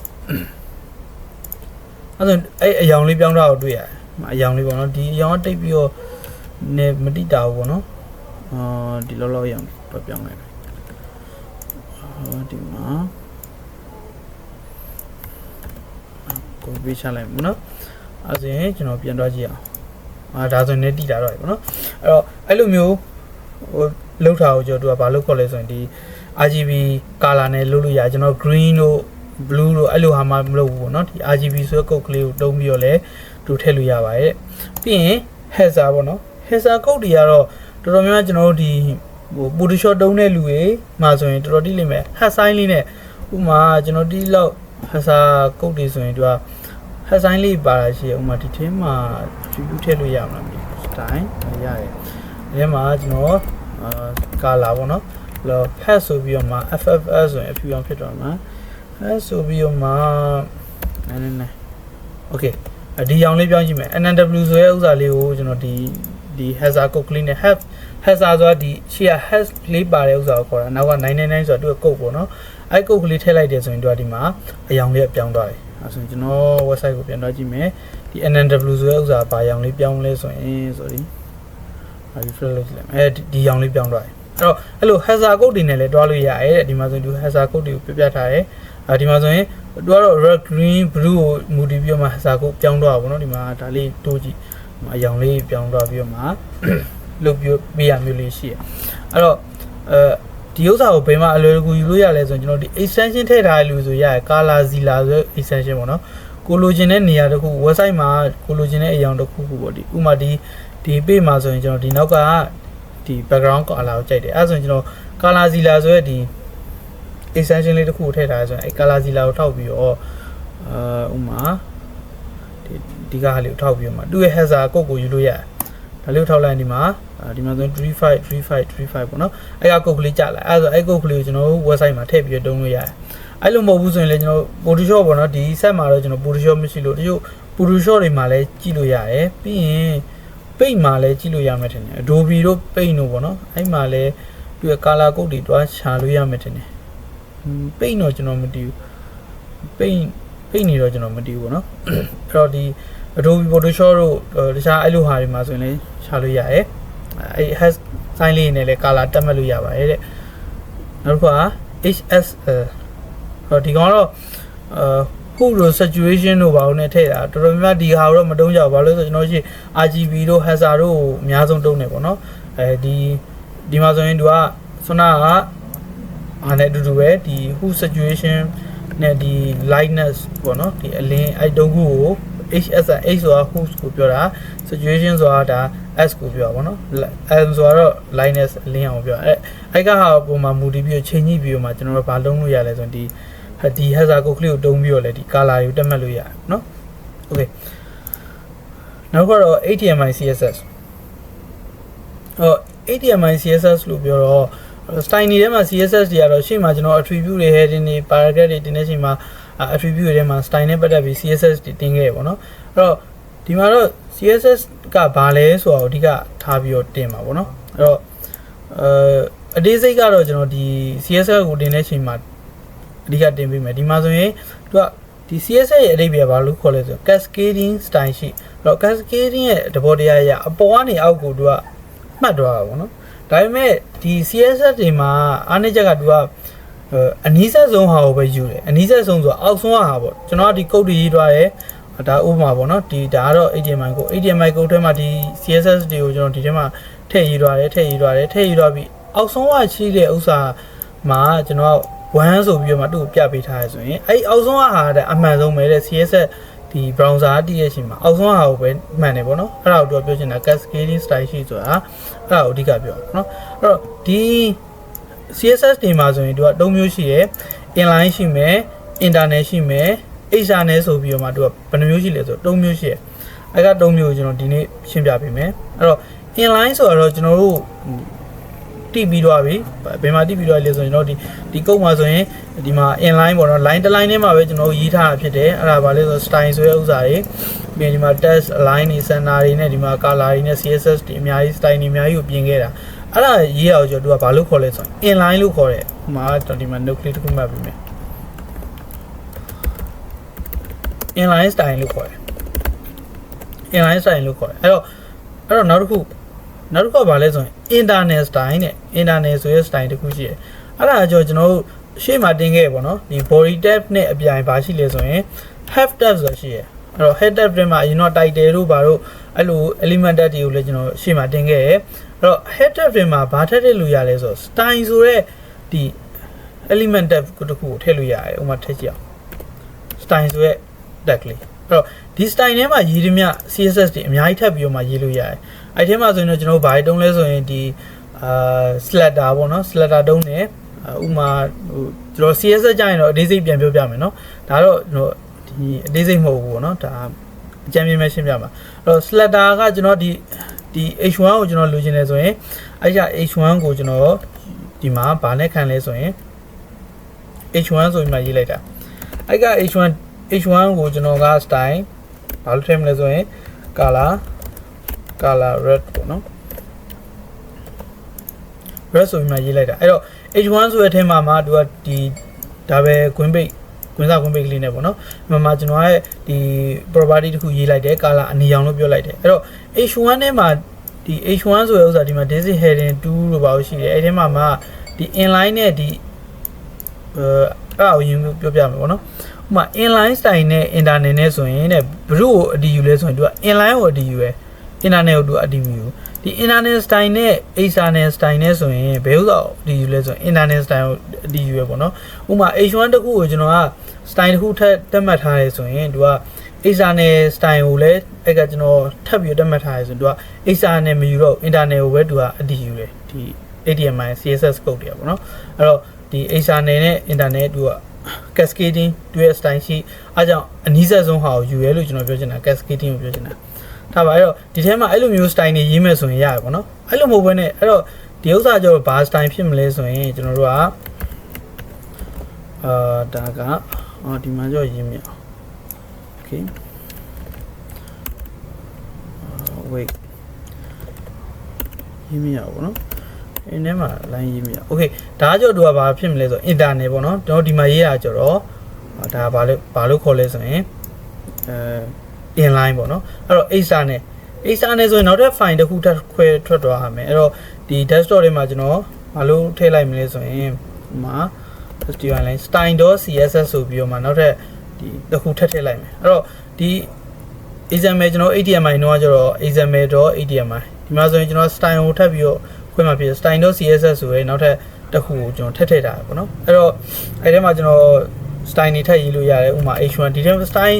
css ဆိုပြီးတော့မှကျွန်တော် extension ထည့်ထားရဖြစ်တဲ့ကြောင့်ဒီထဲမှာ style နေအကုန်ရေးလို့ရတယ်အဲ့တော့ဒီကအဲ့က style နေရေးထားတဲ့ဟာကိုကျွန်တော်ဘယ်မှာဘာနဲ့ပြန်ပြီးတော့ချိန်တုံးမှာလဲဆိုရင်ဒီ example.html ဆိုတဲ့ထဲမှာပြန်ပြီးတော့မှ link လုပ်ပြီးတော့မှပြန်တုံးမှာအဲ့ဒါဆိုရင်အဲ့ဒါကိုကျွန်တော်တို့ဘာလို့ခေါ်လဲဆိုရင်ဒါ ASA နဲ့ရနေပြီးတော့မှပြန်ခေါ်တုံးတယ်လို့ခေါ်တယ်အဲ့တော့တော်တော်များများပေါ့နော်ဒီ HTML နေကိုရေးတဲ့အချိန်မှာတကယ်ကုတ်ရေးတဲ့အချိန်မှာဒီ inline ရေးတာတော်တော်များများရှားတယ်ဒီဟိုဒီ internet ရေးဒါမှမဟုတ်ရင်ကျွန်တော် ASA နဲ့ file တစ်ခုနဲ့ link ပြန်ချိန်ပြီးတုံးတာများတယ်ပေါ့နော်ဒီဘာလို့လဲဆိုတော့ဒီ inline မှာရေးမယ်ဆိုရင်ကြည့်လိုက်တယ်နော်ကုတ်ကအရင်ရှုပ်နေဒီမှာနောက်ထပ် sign နဲ့အများကြီးလောက်အောင်မယ်နောက်ပိုင်းရေးတဲ့ကုတ်တကယ်ရေးတဲ့ချိန်ကျရင် sign နဲ့အများကြီးပဲ color တွေအများကြီးပဲအဲ့တော့အဲ့ဒါအများကြီးရေးတဲ့ချိန်ကျရင်ကျွန်တော်တို့ကဒီမှာအပြည့်ဖြစ်နေမှာဒီ inline ထဲမှာကုတ်တွေအများကြီးဖြစ်နေမှာအဲ့လိုမျိုးပဲဒီဘက်မှာ style ဆိုပြီးမှခွဲပြီးတော့မှသူ့ရဲ့ slider လေး slider ရေနောက်ကျရင်တင်မယ်ပေါ့နော်အဲ့လို slider လေးတက်ခွဲပြီးတော့မှလုံးလိုက်မယ်ဆိုရင်ရှင်းသွားမယ်တက်ကလေးလည်းဖြစ်သွားမယ်အဲ့နောက်တစ်ခုကကျတော့ style.css ASA အနေနဲ့ထပ်ခွဲထားမယ်ဆိုပိုတောင်ရှင်းသွားတယ်ဒီထဲမှာ HTML ကုတ်တွေကြီးပဲဘာမှမပါဘူးအဲ့ဒါကိုဒီကျွန်တော်တို့က ASA နဲ့ file လေးနဲ့ပြန်ပြီးတော့မှ link ချိတ်ပြီးတော့ပြန်တုံးတာပေါ့နော်အဲ့ဒါဆိုရင်ကျွန်တော်တို့ကအဲ့ဒါကိုဘာလို့ခေါ်လဲဆိုရင်ဒီ link ချိတ်တဲ့နည်းရည်နောက်ကျရင်ပြမယ်ပေါ့နော်အဲ့တော့အဲ့ဒါကိုကျွန်တော်တို့ကဘာလို့ခေါ်လဲဆိုရင်ဒါ ASA နဲ့ပြန်ပြီးတော့မှတုံးတယ်လို့ခေါ်ရဲနောက်ဒီမှာ inline နဲ့ internet ရဲ့ ASA နဲ့တုံးရှိတယ်ဟုတ်ပြီနော်အဲ့တော့အဲ့ဒါကိုအသေးစိတ်ကတော့ဒီကျွန်တော်ဒီအောက်မှာရှိမယ်အောက်ကဒီ class ဒီ div ဒီတင်နေချိန်ကြရင်ကျွန်တော်ထပ်ပြီးတော့မှပြောပြပေးမယ်ပေါ့နော်အဲ့တော့နောက်တစ်ခုအလူကြားလားကြားတယ်အေးဟိုကမုန်းနေတော့ကနည်းနည်းလေးအချိန်ရုံးမှတော့ငါ email လောက်ထိတွားလိုက်မယ်လားရတယ်ကဲပါ Okay နောက်တစ်ခုကတော့ HTML link ပေါ့နော် link နေရတော့ hyperlink နေဆိုပြီးမှရှေ့မှာတင်ခဲ့တယ် HTML link နေဘယ်လိုတုံးလဲဆိုတော့ပြပြထားတယ်အဲ့တော့ဒီမှာဆိုရင် document edit မှာကျွန်တော်တို့ဒီ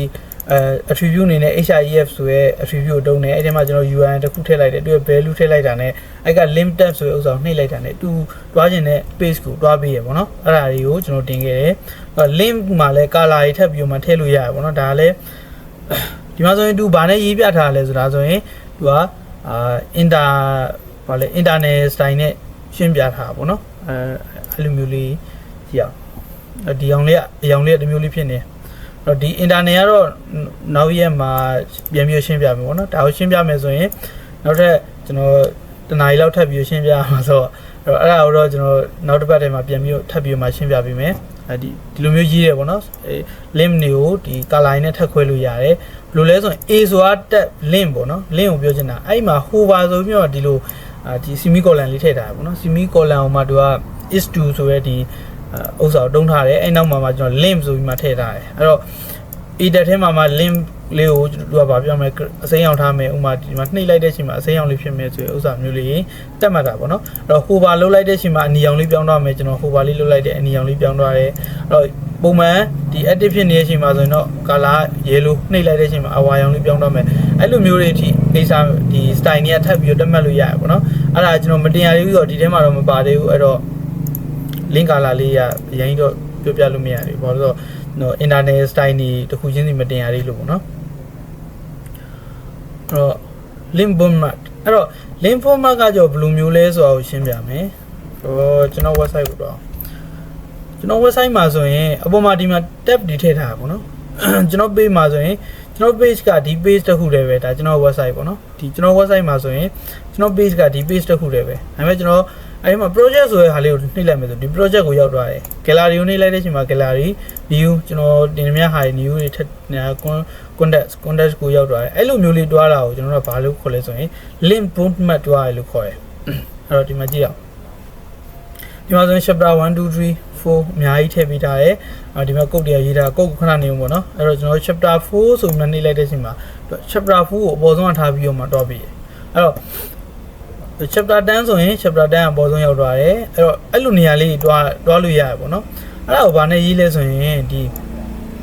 href ပဲ a tab နဲ့ရေးရဘာလို့လဲဆိုတော့ဒီမှာ link ပုံစံလေးပြနေလေဒီမှာ a လေးနဲ့ href ဆိုပြီးတော့မှ a tab ကလေးထည့်ထားတယ်အဲ့တော့ link ပဲပေါ့နော် အဲ့မှာတို့ကဘာထည့်ထားလဲဆိုရင်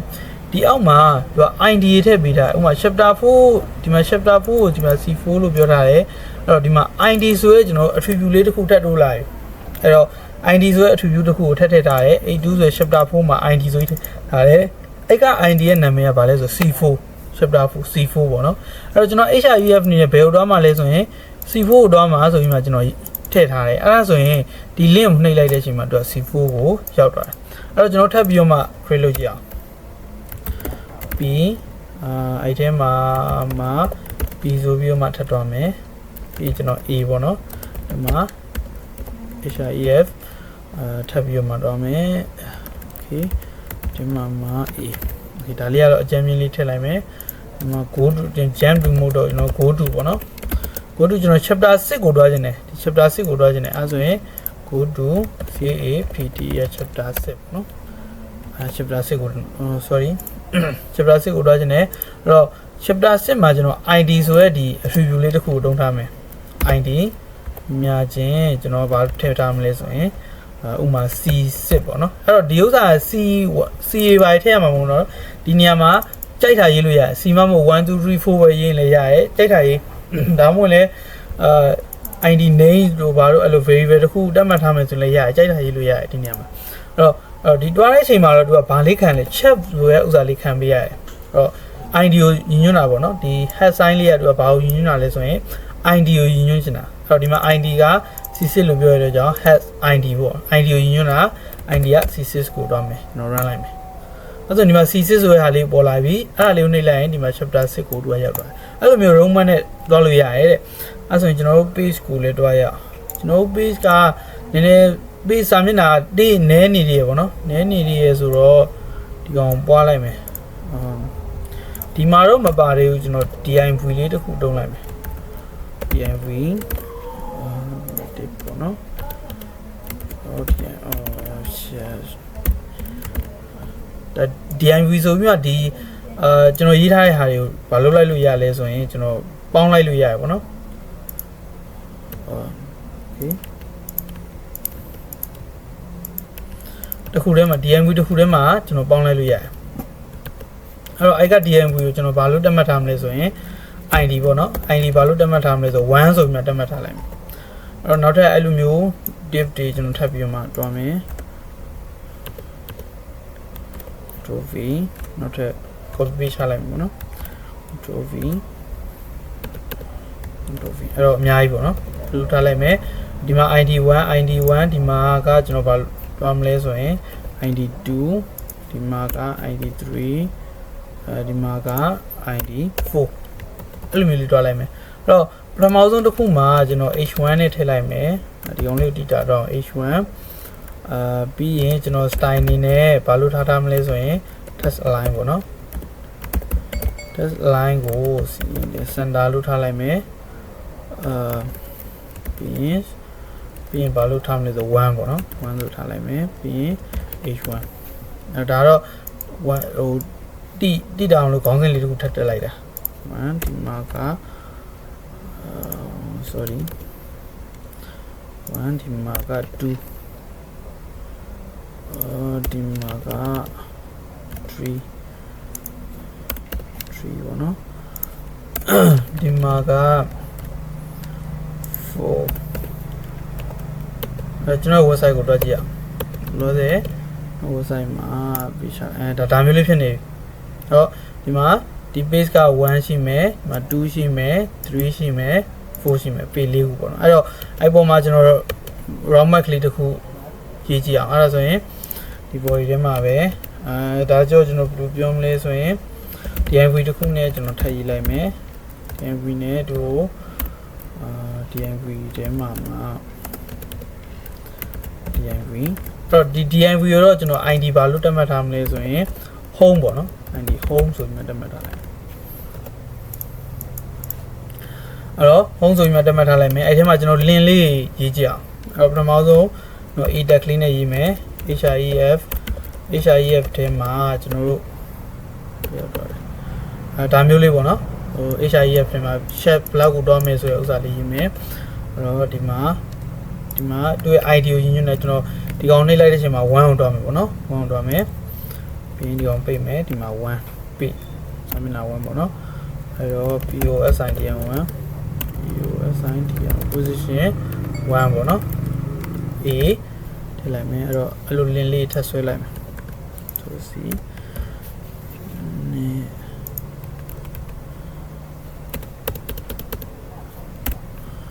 တက်လိုက်မယ်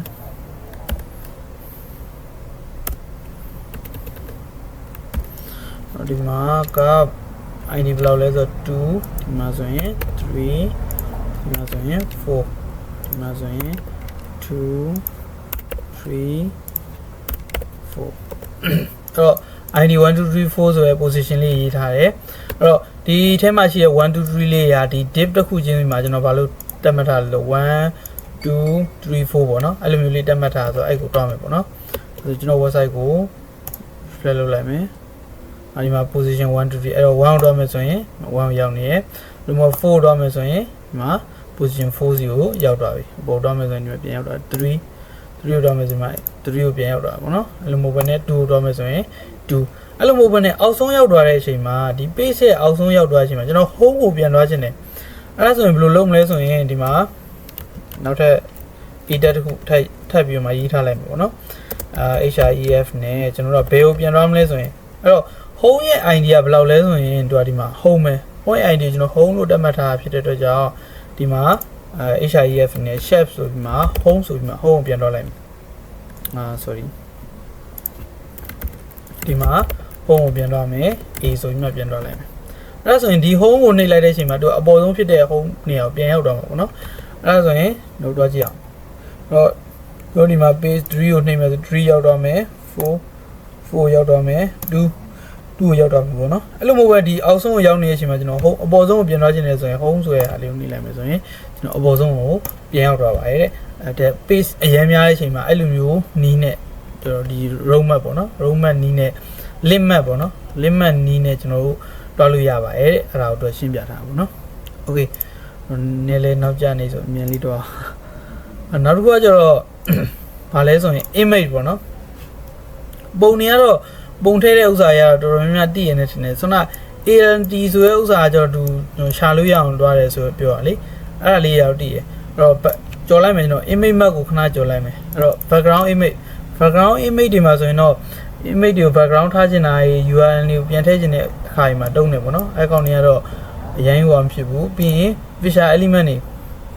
ဒီလိုမျိုးပေါ့နော် visual element row တွေကိုဘယ်လိုထိန်းလဲဆိုတဲ့ဥစ္စာလေးပြပြရရှိရဲအဲ့တော့နောက်တစ်ခေါက်တင်တဲ့ရှင်ကြရင်ဒီရှားလေးပြန်ပြမယ်ပေါ့နော်အခုတစ်ခေါက်ပြောမယ့်ဥစ္စာကကျွန်တော် image map ကိုအဓိကပြောချင်တာအဲ့တော့တို့ဒီ website တော်တော်များများမှာတုံးတယ်ပေါ့နော်ဒီ image map ကိုတုံးပြီးတော့မှလုပ်ထားတဲ့ website တွေရှိတယ်ဥပမာဒီ website ဒီဥစ္စာကိုကြည့်မယ်ဒီဥစ္စာကိုကြည့်တဲ့အချိန်မှာဒီမှာဖုန်းလေးချထားတယ်ဖုန်းကိုတွားတဲ့အချိန်မှာကျွန်တော်ရဲ့ဒီ mouse pointer key လေးကသူကလက်ညှိုးပုံစံလေးပြောင်းသွားတယ် coffee bag လေးကိုပြောင်းတွားတဲ့အချိန်မှာလည်းလက်ညှိုးပုံစံလေးဖြစ်သွားတယ်ဒီရိုးဒီပြင်ပေါ်မှာချလိုက်တဲ့အချိန်မှာတော့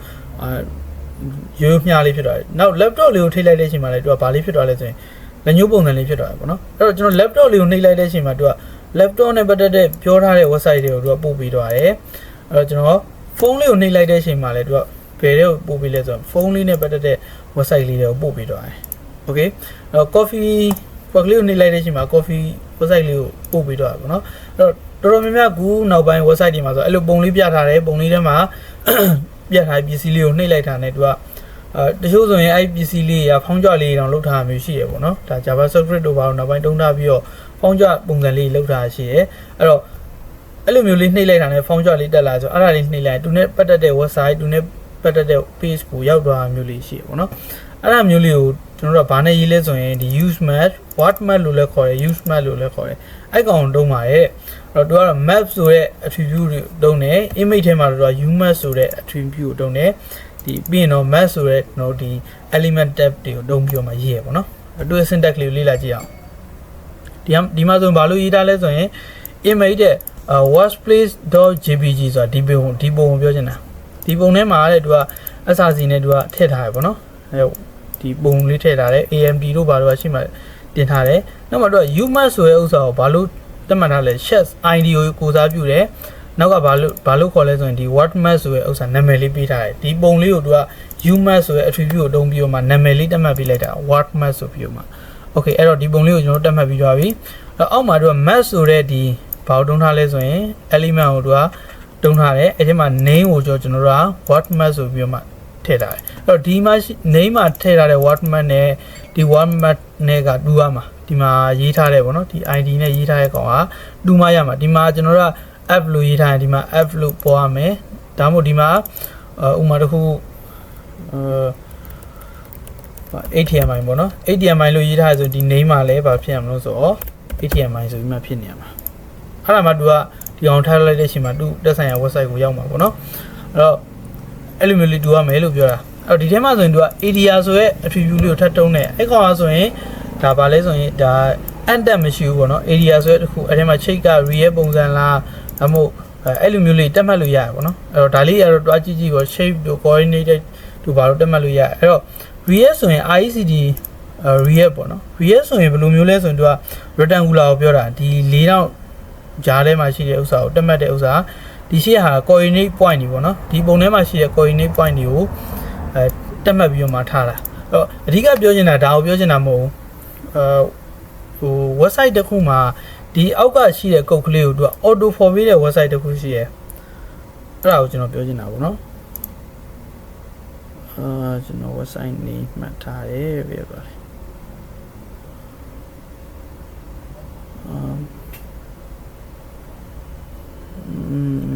I know ဒီmaybe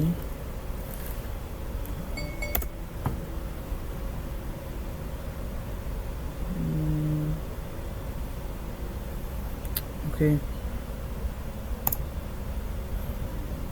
ထားပါအဲ့ website ကကျွန်တော်နောက်မှပြန်ကျွန်တော်ထဲမှာလုပ်ထားတဲ့ website ကိုကြည့်လိုက်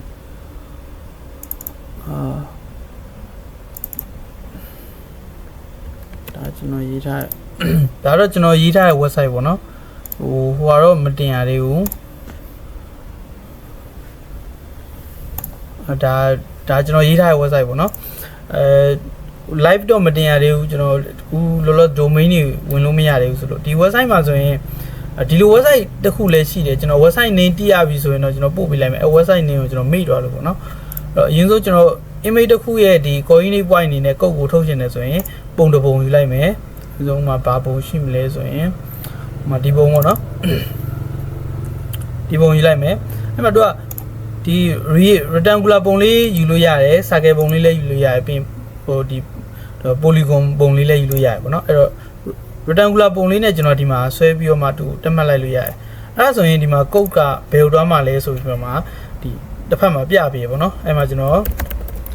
99way.com ပေါ့နော်အဲ့ကိုတွားခြင်းနဲ့ပြီး ANT အနေနဲ့ကဘာလဲဆိုတော့ example ပေါ့နော် example လို့ထားမယ်ပြီး target အနေနဲ့ save ပဲထားမယ် title အနေနဲ့ကတော့ example ဆိုပြီးတော့မှကျွန်တော်ကဒီ generate code ဆိုတဲ့ဥစ္စာလေးကိုဒီက data ဖြစ်ပြီးဆိုတာ ਨੇ ဒီမှာတော့ save to blank လို့ရှိရပေါ့နော်အဲ့ဒါကြီးကတော့မတင်ရသေးဘူးကျွန်တော်အဲ့တော့ generate code လို့နှိပ်လိုက်တာ ਨੇ နောက်ဆုံး area တို့ဘာတို့သူက auto ထွက်ပြေးရပေါ့နော်ဒါဆိုရင်ဒီမှာ coordinate point ဘယ်လောက်ရှိရဲ area ကဘယ်လောက်ရှိရဲဆိုတဲ့ဥစ္စာဒီ website လေးကျွန်တော်တင်ပြီးသွားပြီဆိုရင်တော့ဒါ share လုပ်ပေးမယ်ပေါ့နော်ဒါကျွန်တော်ကိုယ်တိုင်လုပ်ထားတဲ့ website ပေါ့နော်ဒါကိုပြန်ပြီးတော့မှ share လုပ်ပေးမယ်အဲ့တော့ဒီမှာ code ကလေးချပေးအဲ့ဆိုရင်ကျွန်တော်ဘာလုပ်လိုက်ရုံပဲဆိုဒီ code ကိုကူးပြီးတော့မှကျွန်တော်ရဲ့ဒီcode ထဲမှာတော့ပြီးတော့မှ copy paste ချလိုက်ရင်ရတော့ပေါ့နော်အဲ့လိုမျိုးလုပ်လို့ရတယ်အဲ့တော့နောက်တစ်ခုကဒီ circle ဆိုရင်လည်းအဲ့လိုပဲဒီမှာကျွန်တော်ဝိုင်းလိုက်မယ်ပေါ့နော်ပြီးရင်ဒီအောင်ယူပြီးရင်ဒီမှာဒီမျက်နှာလေးကိုနှိပ်လိုက်ဒီမျက်နှာလေးနားနှိပ်လိုက်တာ ਨੇ လူနဲ့ပတ်သက်တဲ့ link ပုံစံမျိုးတွားခြင်းနေဆိုရင်ဒီမှာတွားလို့ရတယ်ဒီမှာ example ပေါ့နော် example generate code ဒါဆိုရင်သူက generate code ကလေးကိုသူကဘာလုပ်ပေးလဲဆိုတော့ချပေးရအဲ့တော့ဒီမှာ copy လေးကူးပြီးတော့ထည့်လိုက်ရပြီပေါ့နော် okay နောက်ကကျ polygon ကတော့တော်တော်လေးအဆင်ပြေရဘာလို့ဆိုတော့လူအဲ့တော့စွမ်းနာပြောတဲ့ rectangle ပဲဖြစ်ဖြစ်ဒီ circle ပဲဖြစ်ဖြစ်ကသူကဝိုင်းနေတဲ့အရာ၄တောင်ဖြစ်နေတဲ့အရာဆိုရင်လွယ်တယ်ဥမာလူပုံတို့တခြားခက်စီတဲ့အရာဆိုရင်မလွယ်ဘူးပေါ့နော်အဲ့တော့ကြောင့်ဒီ polygon ထုတ်လောက်တာပေါ့နော် polygon ကတော့ဒီလိုလူတယောက်ရဲ့ဒီ point တွေကိုကျွန်တော်တို့တက်မှတ်လို့ရတယ် point တစ်ခုချင်းစီပေါ့နော်ရေးထားတယ် okay ဒါမျိုးလေးပေါ့နော်ဒါမျိုးလေး light တက်မှတ်မယ်ဆိုရင်အဲ့ area လေးကိုကျွန်တော်တို့ကနှိပ်လိုက်မိရနဲ့တူနဲ့ပတ်သက်တဲ့ website ကိုရောက်သွားမယ်ပေါ့နော်အဲ့လိုမျိုးလေးလောက်ထားလို့ရပါတယ် okay နောက်နေပြီးရင် finish polygon လို့ပြောလိုက်တာဒီမှာ website ရောက်လာမယ်အဲ့မှာဒီမှာခဏလေး information လေးဖြစ်မှာပေါ့နော် insert ပြီးရင် generate code ဆိုရင်တို့က code ကလေးချပေးလိုက်တယ်အဲ့တော့ကျွန်တော်ကဒီ code ကိုခဏထားပေါ့နော်ကျွန်တော်ရဲ့စီမှာလည်းအဲ့လိုမျိုးလေးရေးကြည့်မယ်အဲ့က code ကလေးကိုအဲ့တော့ကျွန်တော်က desktop download မှာကအဲ့ပုံရှိမယ်view က live phone ပြောရတယ်ဒီမှာပေါ့နော်ဒီပုံကိုကျွန်တော်က desktop ကိုပြန်ပြောင်းလိုက်မယ်ဒီကောင်ကိုတော့ဒီကောင်ရဲ့ကုတ်ကဘာလို့ခေါ်လဲဆို JPG ပေါ့နော် JPG နဲ့ထွက်တာရယ် NaNo JPG ကျွန်တော်ရဲ့ website ကဘယ်မှာလဲဆိုရင်ဒီမှာပဲရှိမယ်ပြောတယ် My first program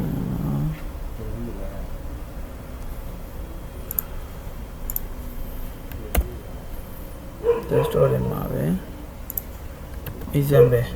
example ဆိုရ website အော်ဒီမှာ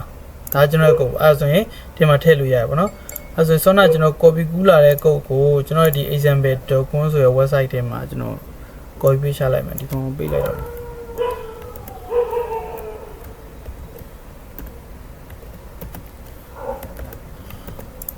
okay copy paste ချလိုက်မယ်ဆိုတော့ sorry ဒီကောင်ပေါ့နော်ဒီကောင်ကိုကျွန်တော် copy paste ချလိုက်မယ် okay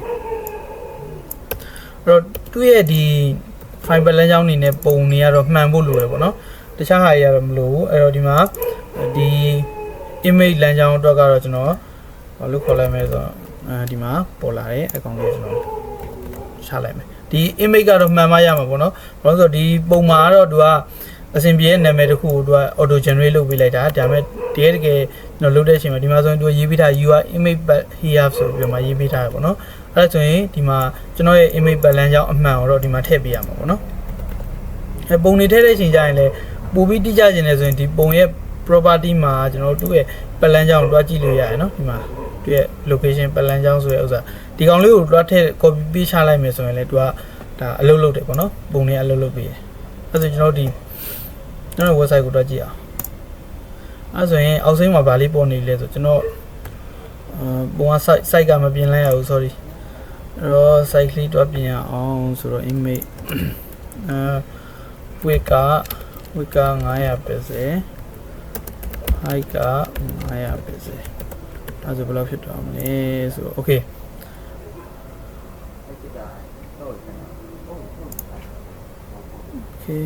polygon tries in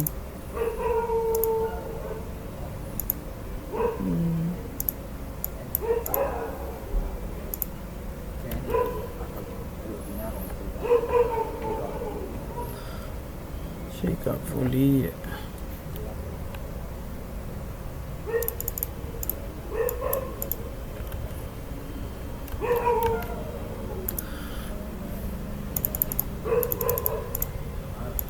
ဒီမှာဘောမကြတော့ဘူးကိုင်းနေပွိုင်မှားတော့လားမသိဘူးပွိုင်ကလည်း create လုပ်ပြီးထားမှာ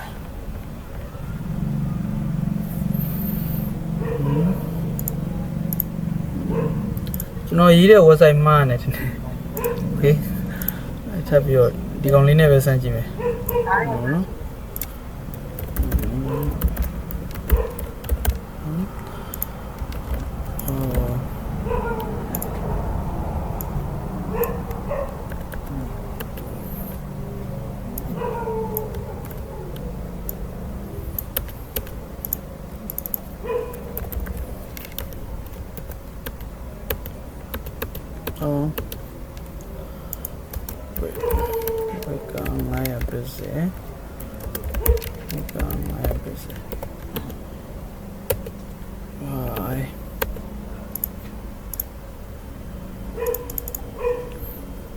အလုံးမလုပ်သေးဘူးပေါ့နော်ကုတ်ကအလုံးမလုပ်ဖြစ်နေ